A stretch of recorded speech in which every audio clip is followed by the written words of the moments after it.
It's Canada versus the United States. A new trade war with America's closest ally has begun. This week starts right now. Trade negotiations with Canada collapse at the 11th hour. We can't control the storm that blows in from Washington. And fever pitch. We do not want a data center in this county. Bipartisan backlash over AI data centers reaches a crescendo, with Texas at the epicenter. I have pressed pause on any new data center. A central issue going into the midterms. Why are Texas voters so unhappy with the Republicans right now? Critical battles play out in the Lone Star State. But I'm asking the same right ideology of Mondami is on the ballot box in the state of Texas. But I'm asking you about what Trump is doing. This morning, we're on the ground in Austin for an exclusive interview with Texas Governor Greg Abbott. And Elizabeth Schulze is on the road. This has already been going on for 3 hours, no sign of stopping. White House makeover. It's very exciting, very exciting.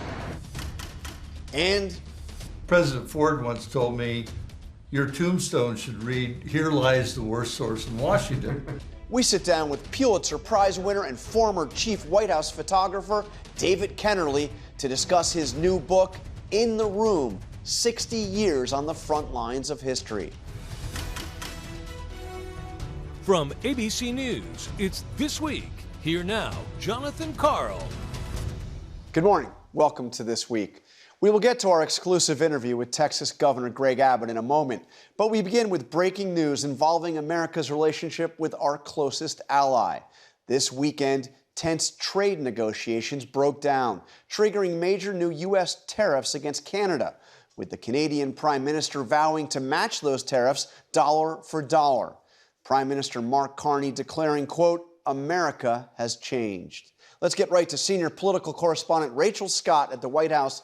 Good morning, Rachel. We seem to be witnessing a breakdown in relations with Canada that seems to go beyond trade.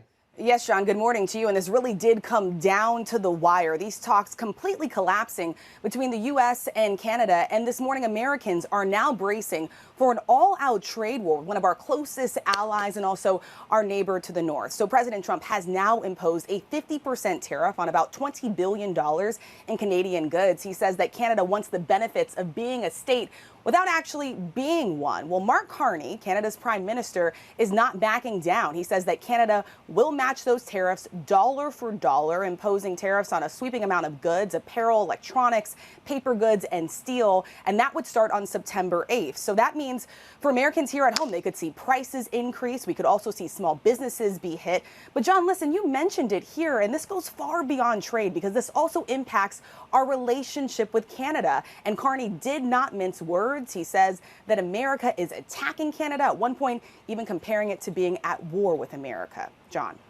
Striking. Rachel, I want to ask you about something else that we're just hearing. The New York Times has reported that Jared Kushner, the president's son-in-law and all-purpose envoy, met recently with Democratic House Leader Hakeem Jeffries. What do you know about this? Yes, John, and I just got off the phone with a source who is confirming that Kushner did, in fact, meet with Leader Jeffries in recent weeks. I'm told the focus of this was try to find some common ground on where Democrats and the Trump administration could work together. That certainly is striking as we're less than 75 days to the midterm elections, and Democrats are hoping to retake the House, John. Thank you, Rachel. We turn now to an issue shaking up the midterm elections, voter anger and anxiety about artificial intelligence, especially the massive data centers being built across the country. Those data centers power the incredible advancements we are seeing in AI. They've brought construction jobs, and they also use a heck of a lot of electricity and water, sometimes driving up the price of both for neighboring communities. That's helped trigger a big voter backlash, and political leaders in both parties are scrambling to respond. We've been tracking it all, and so has our Elizabeth Schulze. We do not want a data center in this county. In communities across the country, the backlash against the rapid build-out of AI data centers is reaching a fever pitch. We do not consent! We went inside a town hall in rural Franklin County, Missouri. This has already been going on for 3 hours, no sign of stopping. For 13 hours, hundreds of residents uniting in protest of 2 proposed data centers. This issue brings Republicans and Democrats together. For months, our team has documented battles like this one playing out from coast to coast. We need clarity, and we need it now. Tech giants are pouring hundreds of billions of dollars into the massive facilities that store thousands of computer chips and keep AI running, promising they'll bring jobs and spur capital investment in their communities. But many residents fear data centers will spike utility bills, drain water resources, and destroy farmland. The issue exploding ahead of the midterms, defying traditional party lines. He's been called the face of data centers in Ohio. In a private memo this week, the National Republican Senatorial Committee warning top AI companies that data centers could be killing the party's chances of holding the key Senate seat in Ohio. In Michigan this week, Republican Senate candidate Mike Rogers backtracked, coming out in support of a 1-year moratorium on new data centers. I think we need to take a pause probably and make sure that we're answering all the questions that people have on them. And in Pennsylvania, Democratic Governor Josh Shapiro, who spent years courting data centers, they don't have to look any further than right here in our Commonwealth. This week imposed new restrictions on them. They shouldn't get a tax break for gouging our communities. Some Republican governors also joining the opposition. You should not, as a hardworking Floridian, have to subsidize some of the wealthiest companies in the history of humanity. Texas Governor Greg Abbott once dubbed his state the epicenter of AI development. That truly is a Texas-sized investment in our state. An ABC News analysis found Texas is now among the states with the most data centers, with more than 300 in operation and at least 200 more in the pipeline. But as opposition grows in Texas communities, this is my investment, my home, and it's being ruined. The issue roils the governor's re-election campaign. Greg Abbott. Abbott took $20 million in campaign donations from data center executives and companies, and he gave them billions in tax breaks. Abbott now reversing course. We must prohibit them from building AI data centers in rural Texas neighborhoods, putting a freeze on new data center projects as the state audits them for energy, water usage, and tax incentives. A move President Trump called a mistake. For Texas to say no to data centers is a mistake in the sense that it could be bigger than oil. As you heard Elizabeth report, Texas Republican Governor Greg Abbott once vowed to make his state the, quote, epicenter of the AI industry. Now he has put in place a moratorium on data center construction. That issue, along with inflation and anxiety about the Iran war, is among the factors that have Texas Republicans nervous about the midterms. The nonpartisan Cook Political Report, which rates elections across the country, this week rated the Texas Senate race a toss-up, suggesting Democrats have a real chance of winning a seat they haven't won in decades. We traveled to Austin to talk to the Lone Star State's most powerful Republican, a leader who is also facing a tougher than expected campaign for re-election as governor. Governor Abbott, thank you for having us. Great to have you in Texas. So how much anger and concern are you hearing out there about data centers? So listen, what we've been focused on is responding to concerns that have been raised about data centers and making sure that we have created a structure that's going to do more than any state to solve the problem. As governor, I have outlined the greatest detail and most comprehensive plan of any governor in the United States of America to respond to the data center challenge. Let me tell you what I've done. I have pressed pause on any new data center being able to join the operations in the state of Texas. And other governors have done the same. Yeah. And well, here's the deal. During that pause, I have set guidelines and guardrails that all data centers have to comply with. Number one, they must identify what water usage they're demanding and make clear they are not taking water from communities that need it. Number two, they must not take power from the Texas power grid that's needed. Number three, they must actually lower the cost of electricity for consumers. Number four, they need to make sure that they are not disturbing neighborhoods or rural communities. These are standards that are now being universally applied by all the data centers in the state of Texas. But you're see, I mean, we see it not just in Texas, we see it all over the country. I mean, some of these town hall meetings, some of these public hearings, real anger.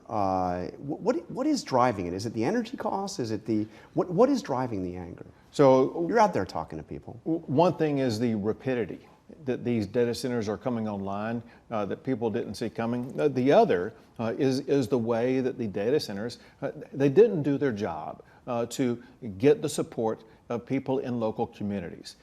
Gaining the support of people in local communities is essential. Because they did not do that, that's why I am now coming in as governor saying, listen, if you're a data center and you want to operate in Texas, you have to first get the approval of those in local communities. And that's why I set that standard, no data centers disturbing local communities in Texas. It was last year that you said that Texas was the epicenter of the AI industry. In hindsight, did Texas move too fast? It wasn't Texas that was moving fast. It was these data centers. But they needed approval from the government. Well, so what data centers were doing, and this is the problem that we are facing here in Texas, but you mentioned what's going on nationally. Sure. And that is, they pop up in places that nobody ever heard of before until they started the construction. And so they had not been working in collaboration with the state. They'd not been working in collaboration with local governments. And so they basically dug their own grave for the problem that's been caused for them, and that's why they got the backlash they deserve. And that's why these new standards are in place to make sure they're not going to be able to operate until they come into compliance with the standards that I have set. The approvals here in this state happened with astonishing speed. I mean, the New York Times recently went through some of this. One massive power plant for a Meta data center approved in 20 days. Another in just 3 days, another in 2 days. I mean, was that a mistake? Well, so the way that it works in Texas, they didn't get approvals from the state of Texas. They had to get approvals to build those power plants, to power their data centers. So to actually begin the data center, they don't need to get approval from the state of Texas, which is the way the law currently works. One thing that they would need to do eventually is to get approval to plug into the power grid. However, in Meta, for example, out in El Paso, they are outside the Texas power grid there, and so they weren't required to be a part of getting the approvals from the power grid. That said, so there was no public notice, there was no approval? Well, and there was at the local level there in El Paso. However, because my guidelines and guardrails that I've set up are so clear, the Meta data center in El Paso, which is outside the Texas power grid area, they have announced they will be in full compliance with the guardrails and guidelines that I've set out. So this is happening in the backdrop, obviously, of the midterm elections. Let me ask you the way Trump put it recently, just not that long ago. He said that voters in the country are angry at Republicans. And he said it twice. He emphasized it. He's not angry at him, angry at Republicans. Is he right? Well, I can speak for Texas, not these other states. And what I know very well in Texas is the attitude of Republicans. And what matters most is where their mindset is going to be on Election Day.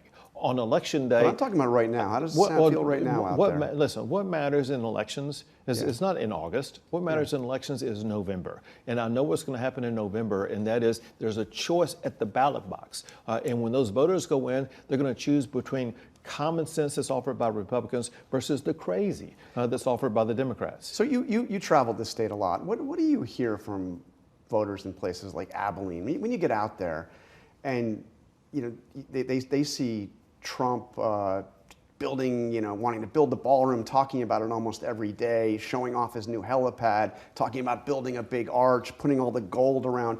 I mean, is that the kind of stuff that voters want the President of the United States to be focused on? I was with voters from Abilene last night. Okay, there you go. And I pressed them repeatedly. Yeah. I said, tell me how things are going. What are your thoughts? Are you guys happy? What do you like?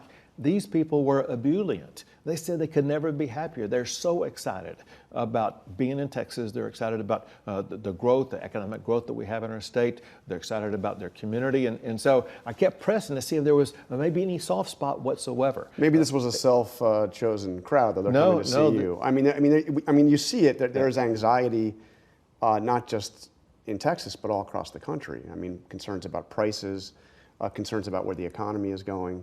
And I'm just asking, I mean, when you see the president out there talking about all the money he's, wants spent at the White House to make it more beautiful, I mean, do people want that? So let's be clear. I mean, it's a lot of time. You have to admit, it's a lot of time that he's, just the other day, 40 minutes he was out there showing off his helipad. And let's be clear about something else, and that is, listen, with regard to anxiety by voters, there are two components to that. One is, I know for a fact in Texas, voters are very concerned about this expansion of these socialistic ideas by people like Mandami and all the Mandami acolytes. And in Texas, the last thing that we want to have happen is to have a Mandami acolyte get elected to office in the state of Texas. And yet, that's exactly what's being offered by the Democrats on the statewide ticket. But I'm asking you right now, the same ideology of Mandami is on the ballot box in the state of Texas. But I'm asking you about what Trump is doing. Let me just ask you very specifically on the question of keeping prices down, which is obviously a central part of the campaign that we saw last time. What grade would you give him on keeping prices down? Well, I'll answer that, but in the context of your question, what I'm hearing on the campaign trail, people are not talking to me about Trump. We're talking about the contrast that exists between Republicans and Democrats in Texas. One thing, of course, with regard to prices, everyone wants to see the price of oil go down. They want to see the price of what they pay at the pump go down. And that's is one thing that we're working to address. Candidly, one of the things I've been working on in my campaign is I have the most robust campaign platform to provide affordability to people in the state of Texas, lowering housing costs, lowering health care costs, lowering auto insurance costs, lowering the cost of living in a home by slashing property taxes in the state of Texas. And so we are providing answers and solutions to our fellow Texans that don't have anything to do whatsoever with what's going on in Washington, D.C. So what grade would you give him? Depends on what category you're talking about. I said about keeping prices low. Well, listen, we all need to have prices lowered, especially at the price of the pump. And I think the president is on a track to get us there. So you said recently that the price of gas in Texas would be below $2 by the end of the summer. Are voters going to punish you and other Republicans if it's not? Because right now, it averages $3.60 a gallon here in Texas, and we're halfway through August, more than halfway through. So when voters go vote in November, they will vote on contrast and make a choice about do they want the Republican or the Democrat candidate. And the answer to that's far more complex than just one price point. But you said it was going to be below $2. I get that, but also I say that I want safe communities, whereas our opponents, they vote to defund the police. I say that I want to cut taxes, where our opponents, they'll jack up costs far more than the price of gas. Our opponents, they voted for a state income tax. They voted for a death tax. They voted to increase property taxes. When voters realize that, when these Democrats want to increase property taxes, and they're not they will vote if gas is still over $3 a gallon. Let me tell you what, the cost of what Texans are paying because of property taxes is outrageously high, and it's the Democrats who voted to increase those property taxes even more. Do you still think gas will be below $2 a gallon by the end of the summer? If the president maintains the current trajectory that he's on right now, they should be, and let me explain why. And that's because the kinetic battle with regard to Iran appears to be over. As long as there's no missiles flying that threaten the Strait of Hormuz and things like that. Okay, so I've heard from Republicans, Texas Republicans, who have real concerns about Ken Paxton, the nominee for Senate or for your party. They say he's not working hard enough, he's not raising money, he's got too much baggage. Do you share some of those concerns? Well, let's put in context where Ken Paxton is in his campaign, and that is he was in a 3-month-long runoff that demanded capital, it demanded campaigning, demanded his attention, and so he's just now catching up in the campaign process with Tallarico. Listen, I've talked to him, and we're working with him, and he knows clearly the contrast he's going to be able to show with Tallarico. Tallarico got away with something, and that is with Ken Paxton campaigning against John Cornyn as opposed to Tallarico. I mean, you're going to go after him hard, I have no doubt. Paxton's going to go after him hard, but I'm asking about Paxton. I mean, when in that runoff, John Cornyn said he was the kiss of death for Republicans and for the Republican ticket in 2026. It would be an albatross on the party.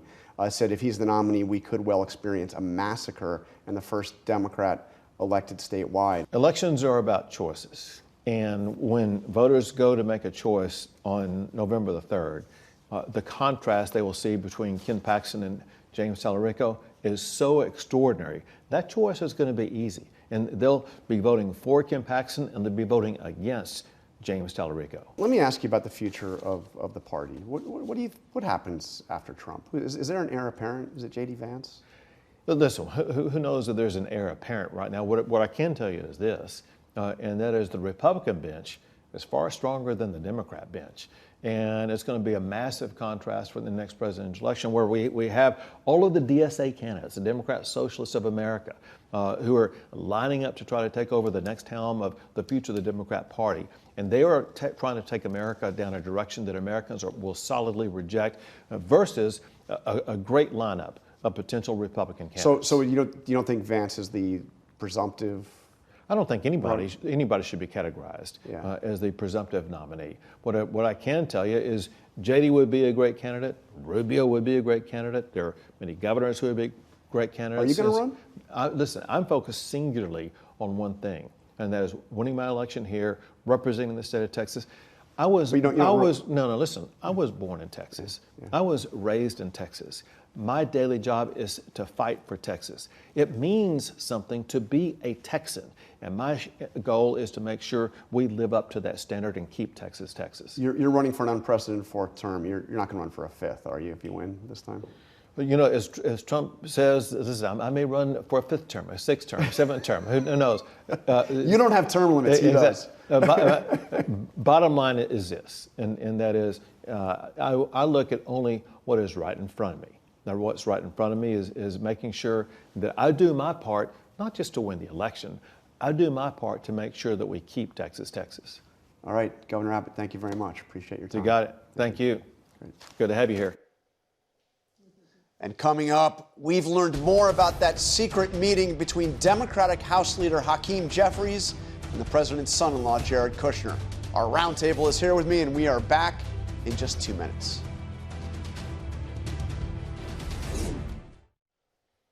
Welcome back. The roundtable is here. We have former DNC Chair Donna Brazile, Bernie Sanders' former campaign manager, Faz Shakir, Washington Free Beacon editor, Eliana Johnson, and editor of the National Review, Ramesh Pamaro. All right, Donna, you know more about this meeting. What do you know? Hakeem Jeffries, in the midst of this campaign, sits down in New York with Jared Kushner. What did they talk about? Well, first of all, they know each other from their past of working on a criminal justice bill during their first Trump term. Look, Leader Jeffries is focused on winning back the House, and I'm sure he wanted to inform Mr. Kushner of the Democratic Party's priorities, which is to have a governor majority that delivers for the American people, talks about affordability, but there's no question that the White House is reaching out. They are making overtures. They're trying to figure out what the Democratic agenda might be because they know Democrats have a great chance of winning back the House as well as the Senate. The Times says the rare engagement, this is a quote from the article, was held in a private space in New York City offered up by a mutual friend of the two. Tell me, Ramesh, the White House doesn't have this meeting unless they think it's a real possibility Democrats take over the House.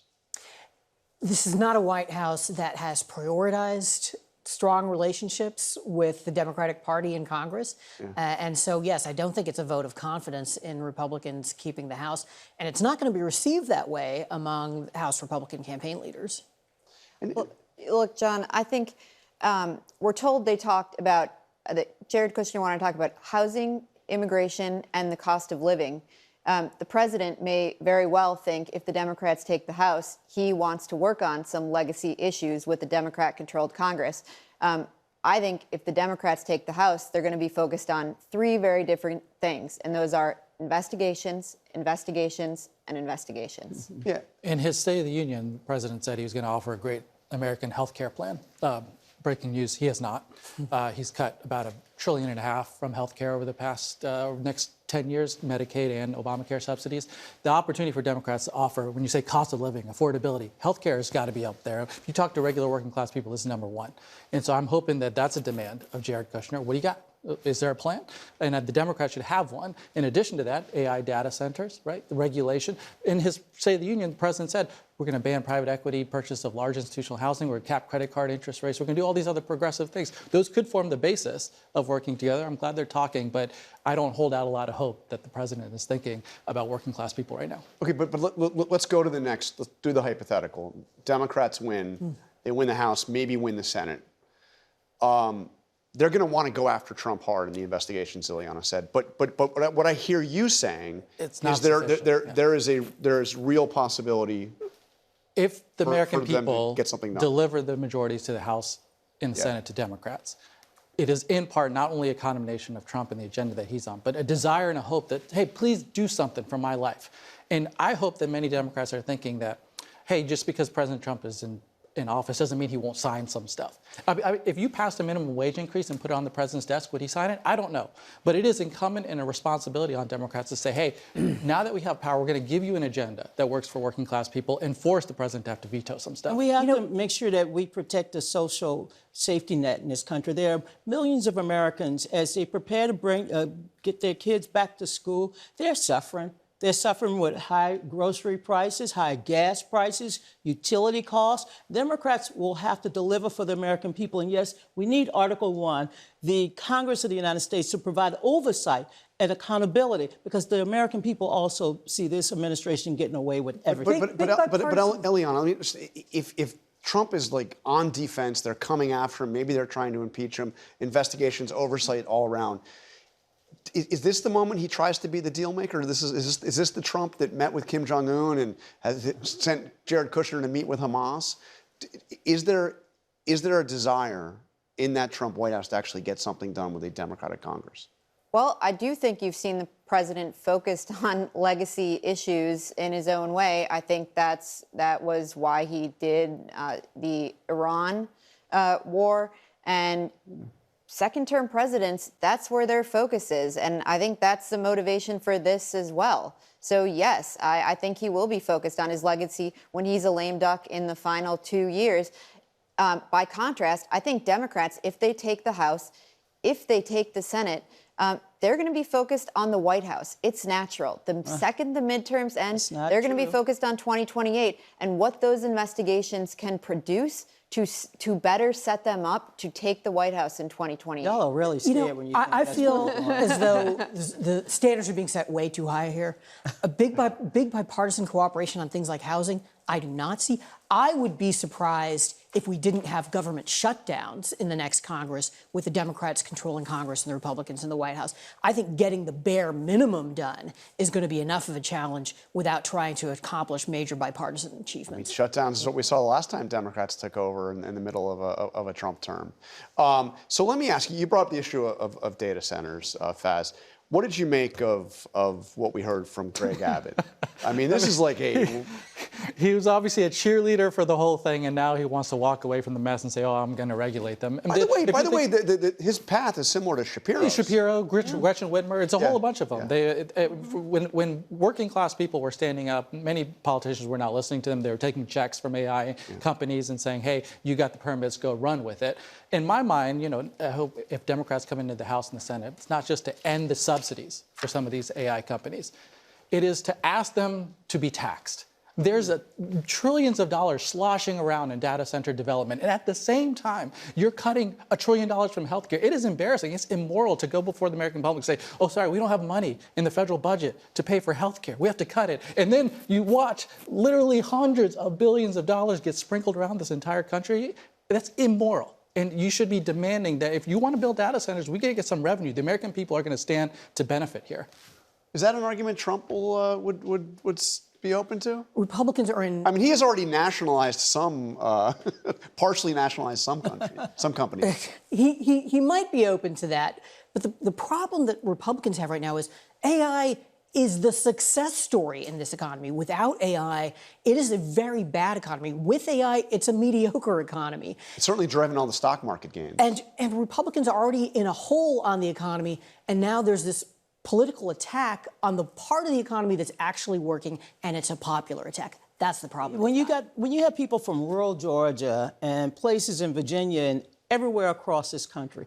They're opposed to these centers because they don't see the companies investing in the community. They don't see the companies investing in the local workforce. They don't see the companies doing what is necessary to get the buy-in from the citizens, not just the politicians. That's why this is another populist issue out there that's going to hurt Republicans. Well, look, and because it's rapid change that people don't feel they have control over. It might help the economy. Look, we all know if you have stock in some of these companies that you may have gotten a little bit of, got some money. But at the same time, it is devastating these communities. They get the noise, the buzzing. They get the fact that their water bill, their electricity bill. People are feeling pollution. It. Yeah. And they don't want grok. I mean, I don't think working class people are being sold, oh, grok's going to be so great for my life, or that my kids are going to be addicted to screens and sitting in the classrooms watching AI. The whole notion of, okay, building the data center to do what?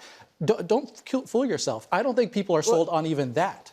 Well, I don't blame Greg Abbott or Republicans or any of the Democrats for making the argument that they're making. Their job is to win elections, but I think they're wrong. And one of the words that none of them said is China. On this issue, though President Trump has been poorly messaging a lot of issues, I think he's absolutely right, and he's taken flack for it. If you stop here, China will take over AI, and God knows what happens after that. But let me turn. We just have a little bit of time left. I want to go back to the Democrats, if you don't mind, Donna. We saw the primaries. We saw another Democratic Socialists of America member win a race in Florida for Democratic nominee for governor. But we also saw in Alaska the race for the Senate up there, where the #1 candidate came in is Mary Peltola. Yeah. I want to play something from one of her ads. Listen to this. There's only one thing that matters to me: getting the job done for Alaska. And I'll take on anyone, including Democrats, anyone in the lower 48 who doesn't understand what Alaska needs. They don't get that resource development is about our survival. They don't get that firearms are for feeding our families and protecting ourselves. That a secure border keeps all Americans safe. So a lot of attention on the DSA progressive candidates that have won. They've won some key races. That to me was interesting because there's a Democrat who is running against the party, it seems, running for border security, Second Amendment, gun rights. Where's the party going? She's a native Alaskan. She knows what the people of Alaska need, and she's addressing their concerns. Look, I love these candidates. I've never seen so much Ben and Jerry's that was spread across the country as I've seen these last couple of months. With Democrats, progressive, moderates, they're all winning their races. Why? Because they're focusing on local issues. Angie Dixon came from nowhere, severely outspent down in Florida. She's now the Senate nominee. That's been like 16-1 or something, right? 19-1. 19-1. What happened there? Because she talks to local people. She's an organizer. She did probably hundreds, 500 Rallies. events. Or Abdul Asai, when he won, hundreds and hundreds of events. When you see a populism, when we think of what is this populist surge about, it's not just an ideology. It's a sense that I want to reconnect with the anger and the frustration that people are feeling right now, and I want to get close to it. I want to hear them. And right now, the worst politicians right now are sitting up on high in Oval Office rooms, detached from the feelings of working class people. Reality. Yeah. The Democratic Socialists winning these races is one of the few things that is going in Republicans' favor in this general election. If you look at Michigan, for example, with Trump at 33% nationally, a state like Michigan, a competitive state, should be an absolute gimme for the Democrats. Trump started a trade war with Canada on the border with Michigan. A lot of Michigan exports go there. Going to raise some prices. But the DSA candidate gives Republicans a chance. All right, we got to take a quick break. With gas prices high and the war with Iran still in a stalemate, the president summoned reporters to the White House this week for a much different reason. Stay with us. We're back in 2 minutes. Not long ago, President Trump asked me whether I thought he was a better builder or a better politician. When I didn't directly answer the question, he answered for himself. I think I may be a better builder, he told me. Where previous presidents measured their legacy in foreign policy achievements or domestic legislation, Donald Trump sees changing the physical grounds of the White House and of Washington, D.C. as central to his legacy. Some Republican leaders privately say they wish that he would focus more on the concerns of voters, but President Trump made it perfectly clear this week the building spree is not slowing down. With pressure mounting to end the war in Iran, voter anxiety about rising prices, and the national debt surpassing $40 trillion this week, President Trump turned his focus elsewhere. This isn't for me. This is for many presidents. They will have it for a long time. He summoned White House reporters for a nearly 40-minute White House construction tour. And right over there, if you notice, is where the ballroom and military complex will be. Touting new grass. The grass was in terrible shape, and we have a great man that works here for 54 years, Dale. And he said, you know, it'd be nice to be able to change the grass. You know, grass has a life like humans have a life. If you're grass, you're very happy. His new flagpole. And this is a great pole. This is the top of the line. It's tapered. This isn't a straight up and down job, which looks terrible, frankly. That's a tapered pole. Great. I'm very good at flagpoles. And then he took reporters to see his latest addition, his new helipad for Marine One. Nice job, fellas. Placing gold coins on the granite. And these will go like that. Signing a slab engraved with his name. That looks pretty good. Trump claimed the new helipad would be more than just a place for a helicopter to land. They can have events on it.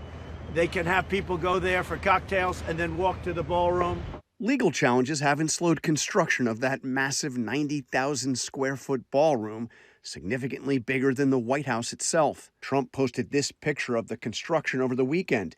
It's now 65% complete with a 250-person crew working 20 hours a day, 7 days a week, according to legal filings. It's a lawsuit that should have never been even allowed to be brought. Trump is giving the White House its most expensive makeover in more than 80 years. He's paved over much of the Rose Garden, splashed gold all over the Oval Office, including a sign outside, and redone the colonnade. The president's renovations will cost more than $900 million, according to the Washington Post. It's unclear how much of it will fall on the taxpayer.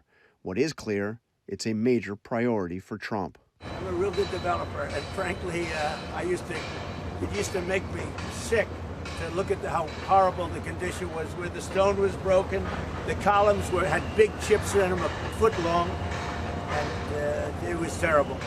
And now it's perfect. Trump's efforts to remake Washington and his image have extended beyond the White House. He's revamped the reflecting pool, a project that's been plagued with problems. And he's planning a 250-foot triumphal arch. And then there's the Kennedy Center. The board says it will put his name back on the building, despite an earlier court ruling to take it down. With the clock ticking on his second term, it's legacy time for Donald Trump, doing everything he can to make sure his name is front and center long after his presidency is over. I think this will be here for a long time. This will be here long after we're gone. No matter what happens with the world, this is not moving. Coming up, he's photographed every president since LBJ.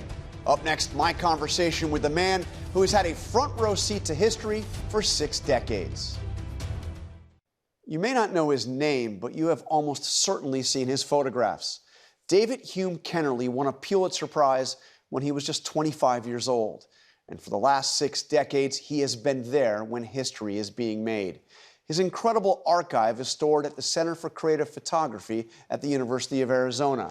And we got a sneak preview of this book coming out this fall. In the Room, 60 Years on the Front Lines of History. It's a book filled with stunning, history-defining photographs and the fascinating stories behind them. And because Kennerly has captured moments both triumphant and horrific, a warning, some of these pictures are graphic. He was there when Nixon resigned, ringside the first time Muhammad Ali lost a fight. He was among the first to witness the cult horror in Jonestown. He was with Reagan and Ford at the 1976 Republican Convention, and when Reagan first met Gorbachev. He was with Barack and Michelle Obama the day Obama became president, in Trump Tower after Donald Trump was first elected, and he has been there, it seems, whenever presidents gather together. We caught up with David Hume Kennerly at his home in Los Angeles to get a sneak peek at his remarkable upcoming book, In the Room, 60 Years on the Front Line of History. Kennerly was 19 years old when he got his first big assignment, covering Senator Robert F. Kennedy in 1966 for the Oregon Journal. He came in and had this huge crowd, and I couldn't get into the room. And at the periphery of the crowd was this Life magazine photographer, Bill Epridge. whom I didn't know, but it looked like he was traveling with Kennedy. And I went over to him. I said, "How do you get in this room?" And I was like panicked. Like, I don't go back until the editor. Yeah. I couldn't get in to shoot photos, you know. And so he said, "Hang on to my coat, kid." He zipped me through, put me up on the stage. And there's a picture of you on the stage. Yeah. So that photo shows me looking at Kennedy. Yeah. And then the picture I took is still to this day one of my favorites. But what happened afterwards, the little motorcade went out to the airport, and Kennedy gets up, runs up, turns around, waves. Then Bill Epridge, the photographer, went up, pointed to me, went into the plane, the door closed, it takes off into the night. And it was a profound moment where I thought, I want to be on that airplane. And 2 years later, I got on the plane with Robert Kennedy in '68 campaign. That really has defined my life, and thank you, Robert Kennedy Sr. 5 years later, another big break. He found a way to be ringside for the fight of the century. I mean, some of my favorite photos in here, you're there ringside with Muhammad Ali, the Ali Frazier fight. The big coup de grace was the 15th round of Ali getting knocked down by Joe Frazier. And I and Elliot Erwitt were the only two photographers to get that shot. And my photograph ended up the next day, which was my 24th birthday, on the cover of the New York Times, which had to make the 5 New York Times photographers who were at the event really unhappy. Who's this punk that has their photo on the front page? I'm sorry, I'm out of here. I'm going to Vietnam. Yeah. That was the last assignment I covered before I left. Ali Frazier fight was your last that assignment? That was it. I went right to Vietnam, which was probably safer than being around those photographers. The Ali Frazier photo, along with several others he took in Vietnam, made him one of the youngest ever to win the Pulitzer Prize. The funny thing about it was I didn't know I'd been entered. The first thing I heard about it was I got a telex in Saigon, which is like a telegram, saying that I'd won the Pulitzer Prize. I thought it was a big joke. Why are you doing that? You know, being pranked by the boys. And they said, "No, you did. Now we need to know where you were when you heard about it." Kennerly got back to Washington just in time to witness the scandals that brought down a president and a vice president. When Spiro Agnew resigned in disgrace over tax evasion, Kennerly was tapped to photograph one of his potential replacements as vice president, Gerald Ford. My first time cover and his first time cover, I took the day that Nixon announced him replacing Agnew, who had resigned as vice president. And he said he hadn't received the call. He said, "I think you're wasting your time." I said, "Well, at least you'll have a nice picture." We immediately hit it off. They really trusted me, and that's the currency of my profession, really. If people don't trust you, they're not going to let you in and listen to what they're saying to each other. The night Nixon resigned, August 1974, newly minted President Gerald Ford asked Kennerly to be the official White House photographer. I thought there was a possibility he might offer me that job, and I wasn't sure I wanted it. We sat on the couch in his living room, and he's smoking his pipe. Mrs. Ford is there, and just the three of us. And he asked me if I would work for him. And I said I would love to do it, only if I report directly to you and I have total access to everything going on. He stopped smoking his pipe. I think I got to call my parents and tell them the president offered me a job, and I told him to shut it. And he started laughing, and he said, "You don't want Air Force One on the weekends?" Kennerly became a member of Ford's inner circle, traveling the country and the world alongside the president. We're looking at the seal, the great seal on the top of the Oval Office. He said, "You know, all I ever wanted to be was Speaker of the House, but we never were in the majority, and it just never happened." And he said, "I've just been a good Republican my whole career." Then he kind of thought about that. He looked at me and he said, "You know, I've never asked you, are you a Republican or a Democrat?" And he said, "Don't answer that." And he didn't care. On Ford's last day in office, Kennerly took a photo of Betty Ford unlike any taken of any other First Lady, standing on the conference table in the cabinet room. It was her idea. When we walked by the cabinet room, and she looked in, and saw this mischievous gleam in her eye, which was common. And she said, you know, I've always wanted to dance on the cabinet room table. And she took her shoes off, she hopped up there, struck a pose, and what she was really doing was planting a feminist flag right in the middle of this white male domain. In 1978, he was one of a handful of journalists who went to Guyana to investigate reports of a cult leader turned madman. A warning, the images are disturbing. You were there at Jonestown, the mass suicide, the cult. Murder, mass murder. And Murder. mass suicide. When we heard that Congressman Leo Ryan had been killed, we got a small plane to fly up to the area. It was really remote, middle of nowhere. And we thought that there were still people there who were like holding out the Guyanese army, but we didn't know. You didn't know that all these people had died? No, and as we got closer and closer, I saw from a distance these brightly colored clothes, and it looked like all these people around this structures. Yeah. I said, look at all those people. I mean, you know, they're not dead. As we got closer, we realized they're all dead. This was the biggest shock of my life, ever. Then we got on the ground, and even from the airstrip where the congressman had been shot, it was 10 miles here. So we got a military helicopter took us in. But I made this picture of the Kool-Aid. The Kool-Aid, which is, by the way, Flavor Aid, but it doesn't have the same ring to Right. it. But this was the poison bath. They were drinking their dead bodies all around it. Jim Jones is actually in this picture behind the M and the E. It's the only story in my life that gave me nightmares. I have, to this date, haven't had one nightmare about Vietnam. I mean, no one has ever seen anything like this since, or I don't even know, before. And I've seen my share of bodies, but not in a situation like that. Year after year, Kennerly served as history's witness, especially in politics, behind closed doors with Democrats and Republicans alike. He's photographed every president since Lyndon B. Johnson. He's the guy in the room where it happens. Case in point, the photo on the cover of his upcoming book. George W. Bush was having his dad and the other formers in for lunch with Obama to give him, you know, their views on the presidency. It was a very nice thing to do. They were going to do it in the Rose Garden. It got canceled because of weather, moved it inside, and so they limited the coverage. I was not on the list. So I have like Cheney's private number on his desk at the White House. Yeah. And I called him. I said, Dick, do you still have any influence over there? He said, not much. What do you need? And I told him what happened. 5 minutes later, I got a phone call from the press secretary. Oh, we wanted you in there. Oh, no, of course you should be in there.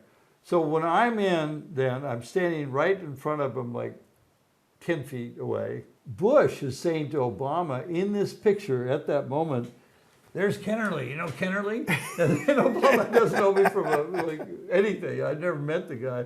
And but that was the moment. All right, David Kennerly, thank you very much. You got it. In the Room. It's available to pre-order now and publishes on September 29th. Kennerly's work will also be on display at the Theodore Roosevelt Presidential Library beginning October 3rd for a 3-month exhibition. That's all for today. Thank you for sharing part of your Sunday with us. Check out World News Tonight and have a great day.